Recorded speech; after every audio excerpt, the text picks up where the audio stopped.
Olá, seja bem-vindo ao programa Frente a Frente aqui na sua TV Mogi News, especialmente no canal 15 da NET e também no www.tvmoginews.com.br. E hoje, no Frente a Frente especial, eu tenho um convidado que veio lá do Sebrae. É verdade, ele é superintendente do Sebrae, um menino de 33 anos, dizem que é prodígio, será? Ele simplesmente já foi secretário de Estado da Comunicação, já foi também assessor especial da Prefeitura de São Paulo, começou na Câmara de São Paulo, é sociólogo e hoje é superintendente do Sebrae. Vou contar a história do Bruno Caetano para você com muita política e empreendedorismo aqui na TV Mogi News. Prazer te receber, Bruno. Obrigado, Marilei. Uma satisfação estar aqui mais uma vez em Mogi das Cruzes com você. 33 anos, você já chegou à superintendência do Sebrae. Aliás, chegou com 32 por lá, né? Comecei a trabalhar muito cedo, né, Marilei? Não, com 10 anos você começou a carreira, não é possível, né? Quero contar um pouquinho dessa carreira de sucesso, porque você esteve lá na Sociologia, né, nas Ciências Sociais e Políticas, na USP, estudou, trabalhou com políticos e chegou ao Sebrae. Então eu quero contar um pouquinho dessa história.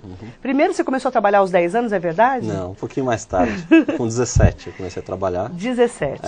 Assim que eu passei no vestibular, eu acabei tendo um convite para trabalhar também na Câmara Municipal. E aí comecei como um aprendiz num gabinete de um vereador que me convidou, o Nelson Proença, um vereador que não está mais na política, um médico, dermatologista lá de São Paulo. E foi a minha escola, foi uma pessoa onde com quem eu aprendi muito. Um médico que fez política com muita seriedade, aliás foi eleito o melhor vereador daquela legislatura. E foi uma porta de entrada, foi uma escola para mim. De lá eu sempre procurei conciliar essa experiência prática da vida pública, mas sem largar o estudo, porque muita gente jovem que acaba tendo uma oportunidade profissional acaba deixando o estudo para segundo plano. E você eu sempre procurei manter as duas coisas. Eu sempre tive essa oportunidade. Então eu fiz a minha graduação, depois eu logo fiz Ciências Sociais na USP. Logo que eu terminei, e sempre trabalhando junto, né? Então aquela coisa de acordar cedinho, ir para o trabalho, às 6 horas da tarde pegar o ônibus e ir até a USP, atravessar a cidade e até a cidade universitária, aqui em São Paulo, ficar bem longe do centro, né? E você foi levando os dois? Fui levando as duas coisas, e as duas coisas me ajudavam, porque eu na universidade acabava tendo acesso a um conhecimento que às vezes na prática você não absorve, né? Você tem que estudar, tem que buscar os livros, os teóricos da política, e na prática vendo como é que as coisas de fato acontecem. Então eu sempre, desde o início, pude ter uma boa formação com uma boa experiência prática. Você foi fazer sociologia porque você gostava de política? Como é que foi esse comecinho? Eu sempre gostei dessa área pública, não necessariamente da política, mas eu sempre gostei da área pública. Né? Na época de colégio eu gostava de história, geografia, matérias mais ligadas às ciências humanas. E eu sempre me vi nesse mundo. A minha ideia era, desde o início, e eu espero ter chance de fazer isso ainda, ser professor numa universidade, dar aula. Até por isso, depois eu engatei no mestrado e agora eu estou concluindo o doutorado. Que eu tenho, Os dois na USP? Os dois na USP. Em que você está fazendo doutorado? Eu fiz o mestrado na ciência política, Eu fiz a minha graduação em ciências sociais, e aí eu já engatei no mestrado na ciência política da USP, e agora estou concluindo o doutorado também na ciência política da USP. Bacana. Lá na Câmara você acabou ficando e amadurecendo um pouco lá, mesmo fazendo a faculdade. Depois da faculdade, como é que você fez? Vou até contar para você uma história de como eu fui parar nesse mundo, né? Então eu estudei no Colégio Santa Maria, um colégio lá de São Paulo, e no terceiro colegial, agora é terceiro ano do ensino médio, né? Muda. Estamos ficando velho, tá vendo? Tá chamando de novo aqui, mas já mudou, né? Na minha época era ginásio e colégio. Era o primário, o ginásio e o colegial. Agora já é ensino fundamental e ensino médio. Então, quando eu estava fazendo o terceiro ano do ensino médio, eu era presidente do Grêmio do colégio e o colégio oferecia aos alunos uma disciplina optativa, até para direcionar para a faculdade, para orientação vocacional. Então, quem, por exemplo, tinha mais vocação para a área de biológicas, tinha lá a disciplina de ciências biológicas, dissecava galinha, dissecava lá bichinhos. Eu gostava mais das ciências humanas e tinha uma disciplina de ciência política. Então, na ocasião, o trabalho de conclusão de curso era organizar um debate com candidatos a vereador, porque era ano de eleição municipal, 1996. Eu acabei sendo mediador do debate, e nesse debate o Nelson Proença foi representando o PSDB. Ao final do debate ele me convidou para trabalhar com ele. Eu achei que era papo de político em véspera de eleição. Você falou, eu falei, olha, vereador, te agradeço, mas no final do ano eu vou prestar vestibular da FUVEST, um vestibular concorrido, e não dá para eu agora trabalhar e tal, e disse não a ele. No final do ano eu prestei o vestibular, passei no vestibular, e em janeiro, quando saiu o resultado, ele me ligou para minha casa, eu estava na praia, inclusive. Minha mãe me ligou, Bruno, tem um vereador, Nelson Proença, querendo falar contigo. Eu falei, tá bom. Né? Lembrei dele, aí ele falei, olha Bruno, estou te ligando para te cumprimentar, porque você passou no vestibular, e eu queria te fazer o mesmo convite que eu te fiz. Eu ganhei a eleição, não sei se você sabe, queria que você fosse trabalhar comigo. Falei, puxa vereador, mas eu acabei de entrar na faculdade. Gostou mesmo de você. Pois é. Aí eu falei, acabei de entrar na faculdade, não, olha, faça o teu horário, veja do jeito que você quiser. Falei, então tá bom, vamos combinar o seguinte, em março eu vou até o teu gabinete. E aí começaram as aulas no finalzinho de fevereiro, no começo de março eu fui ao gabinete dele e falou, Bruno, quero que você venha trabalhar comigo. Eu falei, mas vereador, para fazer o quê? O que você quiser, venha aprender. E eu fiquei lá 2 anos e meio, 3 anos, numa situação de aprendiz. Né? Ele me dava uma ajuda de custo para eu pegar o ônibus, depois almoçar, essas coisas, mas sem muita responsabilidade objetiva.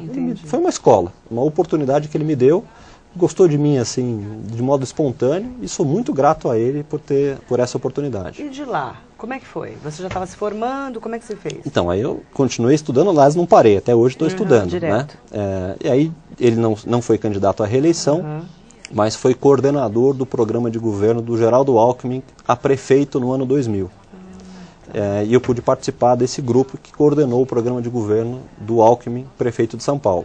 O Alckmin não ganhou a eleição. Eu lembro. Por 7 mil votos, aliás, ele não foi ao segundo turno naquela eleição. Mas depois, nos 2 anos seguintes, ele foi eleito governador de São Paulo. Depois do falecimento do Mário Covas. E aí eu tive a oportunidade de continuar na Câmara Municipal com o Ricardo Montoro, que me convidou para... Que é o filho do Montoro. Que é o filho do governador Franco Montoro. E lá fiquei durante 4 anos, aí já numa situação formal, com responsabilidades. A minha tarefa era acompanhar o orçamento da cidade de São Paulo. Eu virei um especialista em orçamento municipal. Bacana. Então sabia exatamente onde a prefeitura gastava e deixava de gastar o dinheiro que arrecadava dos contribuintes. Outra escola, então. Outra escola. Aprendi a mexer. Lidar com orçamento. Lembro até hoje da lei, a Lei 4.320, de 64, que rege o orçamento público. E a gente aprende quando a gente olha o orçamento, a gente sabe o que é prioridade ou não. Um prefeito que fala que é prioridade tal área, mas não investe nessa área, porque na prática não é prioridade. Exatamente. Então eu pude identificar. E aí, como eu conheci o Serra? Isso. Foi assim, nesse trabalho que eu fiz sobre orçamento público, gestão municipal, quando o Serra foi candidato a prefeito em 2004, ao final daqueles 4 anos que eu trabalhei, nos últimos 4 anos que eu trabalhei na Câmara Municipal, ele reuniu um grupo de pessoas, técnicos, que entendiam um pouco dos assuntos da cidade, para contar para ele como é que estava a cidade, fazer um raio-x da cidade. Ele tinha sido ministro da Saúde, estava afastado de São Paulo há alguns anos, então gostaria de retomar um pouco os assuntos da cidade. No dia em que o Serra marcou essa reunião, jamais tinha estado pessoalmente com o Serra, um estudo que eu havia feito para a Folha de São Paulo foi a manchete do jornal. Eu cheguei na sala do Serra, o Serra estava lendo o jornal com o estudo. Que a manchete era mais ou menos assim: o peso dos tributos naquela gestão, a gestão da Marta Suplicy, havia subido 70% no bolso do trabalhador. Porque era um momento em que havia aumentado a carga tributária municipal e um momento de crise econômica. Então aumentou o imposto e baixou a renda das pessoas, o peso dos tributos se multiplicou por 5 vezes. E aí, quando eu entrei na sala do Serra, o Serra estava lendo justamente a matéria que eu tinha ajudado a construir para um jornal. Aí um amigo meu falou: ministro, essa pessoa que está citada na matéria é esse menino aqui. Ele olhou para minha cara e falou: você que fez esse estudo? Você tinha 27? 23 anos. 23? Menino mesmo, tinha 23, 24 anos. Ele olhou para minha cara e falou assim: ele? Foi você que fez esse estudo? Eu falei: sim, ministro, eu ajudei a fazer esse estudo e tal. Ele olhou, continuou lendo. Aquela cara, aquele silêncio na sala, né? Aí terminou de ler, olhou pra minha cara e falou: até que tá bom. Até que tá bom. Mas ele tava de mau humor? Tava de bom humor. O Serra não é mal-humorado. Menino, a gente tem uma má impressão dele, a gente que é jornalista. Você sabe disso, né, eu Bruno? Sei. Você Trabalhei com ele. Foi secretário dele, tem uma ótima relação com ele, gosto muito dele. E de lá então, ele falou... Quer dizer, aí aquele dia ele falou: até que tá bom. Até que tá bom. E aí me chamou pra ajudar, e de lá pra cá a gente... Chamou você, ele ganhou. Ganhou a eleição. Para prefeito. Isso. Aí eu fui... Você foi com ele? Eu virei assessor especial dele, assessor especial do prefeito de São Paulo em 2005. Fiquei lá até meados... 25 para 26 anos. É. Depois de 2 anos ele foi eleito governador. E você foi junto? Eu fui junto. Em janeiro eu assumi a subsecretaria da Casa Civil. Como eu tinha participado da campanha, ajudado a trabalhar no programa de governo, eu tinha uma boa visão daquilo que ele havia prometido. Então, nesses primeiros 7 meses do governo, eu ajudei, fiz parte da equipe que o ajudou a transformar aquilo que ele havia prometido na eleição em política pública efetiva, montar a carteira de projetos prioritários do governo. Aí, isso de janeiro a setembro. No finalzinho de setembro, ele me chamou na sala, sempre era à noite, 10h30, 11 horas da noite, todos os dias tinha um despacho com ele mais ou menos nesse horário. Ele falou: Bruno, eu quero te avisar que amanhã o teu nome sai publicado no Diário Oficial. Estava até o Aloysio Nunes na sala, nosso hoje senador. Ele era secretário da Casa Civil. Eu quero só te comunicar que amanhã o teu nome sai publicado no Diário Oficial, você vai assumir a Secretaria de Comunicação. Eu falei: mas Serra, eu não sou publicitário, eu não sou jornalista, como é que eu vou assumir a Secretaria de Comunicação? Não, você tem uma boa visão do que nós estamos fazendo no governo, então confio em você, vai trabalhar. E assim foi. E você tinha 27 anos? 27 anos quando assumi a secretaria. Todo mundo ficou impressionado, não foi? O Serra acho que não teve muito juízo de me convidar e eu muito menos de aceitar. Porque, nossa, quando eu te conheci você era menino de tudo, mas, né? Quando a gente tem 20 e poucos anos, né, não temos que recusar desafio. Exatamente. Então, e no fim ele foi muito assertivo. Ele me deu uma grande oportunidade e eu trabalhei. Né? E você aproveitou a oportunidade. Fiz o que eu pude. Né? O fato de não ser jornalista e não ser publicitário me obrigou a,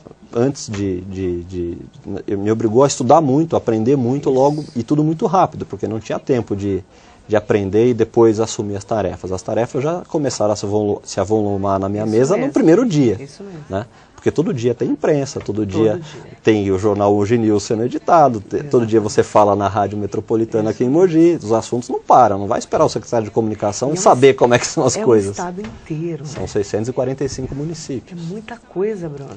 Bastante. É uma como responsabilidade é que foi esse peso? grande. Foi muito pesado, assim, esse fardo aí, lidando com política, você não sendo técnico da área, mas sendo cientista político, né, já formado, já com mestrado e tudo mais. Como é que foi esse desafio para você? Olha, é muito diferente você assessorar, como eu assessorava, do que você assumir a responsabilidade. Né? Quando eu era assessor na Câmara Municipal, ou mesmo do prefeito, você tem responsabilidade, mas você não assina documentos, você não responde com seu patrimônio em cima daquela assinatura, você não é o responsável, né? Você é um assessor. Então, quando você assume uma responsabilidade dessa, é difícil. Eu demorei um ano e meio, até eu me sentir mais confortável na função. As pessoas perguntavam para você, né? Claro. Eu fui uma que perguntei quando eu te conheci. Você é jornalista? Onde você trabalhou? Por que você é tão novo, né? Pois é. Então não é simples. Mas para quem trabalha, as coisas acabam acontecendo. Né? Eu estava lá todo dia cedinho, era um dos primeiros a chegar, o último a sair, e as coisas acontecem. Não me arrependo de nada. Acho que foi uma boa experiência. Foi uma das maiores experiências da minha vida. Enriquecedora. Reconhecer todo o estado de São Paulo, por rodar dentro. Tudo, né? Ter chance de conviver com pessoas que estão decidindo o futuro do estado, do país. Conhecer também um lado que eu não conhecia, que é a força da imprensa regional. Né? Quando você vem para Mogi das Cruzes, você vai para Presidente Prudente, para Ribeirão Preto, as pessoas estão ligadas aos veículos de comunicação da cidade, que tratam dos assuntos da cidade. Né? Então aqui eu pude perceber, por exemplo, no Alto Tietê, problemas, né? Coisas que o governo precisava responder, a questão de segurança pública, a questão da saúde, a questão de transporte, né? Lembra que a gente falou muito sobre o Expresso Leste, né? Tinha algumas batalhas de comunicação. E os desafios regionais. Exato. Quem às vezes vive só em São Paulo e acaba lendo só a Folha de São Paulo, o Estado de São Paulo, jornais da cidade, vendo só o telejornal da cidade, não tem a dimensão do Estado. Não vê a riqueza também desse Estado, porque a mídia ajuda também o governante a governar. Quando eu lia aqui o Mogi News, te escutava, eu sabia o que estava acontecendo, porque você está antenado com a necessidade das pessoas. Aí eu quero perguntar no próximo bloco para o Bruno Caetano se ele vai querer também governar ou legislar. Será que ele vai querer ser político? Depois do intervalo eu te conto. Estamos apresentando Frente a Frente.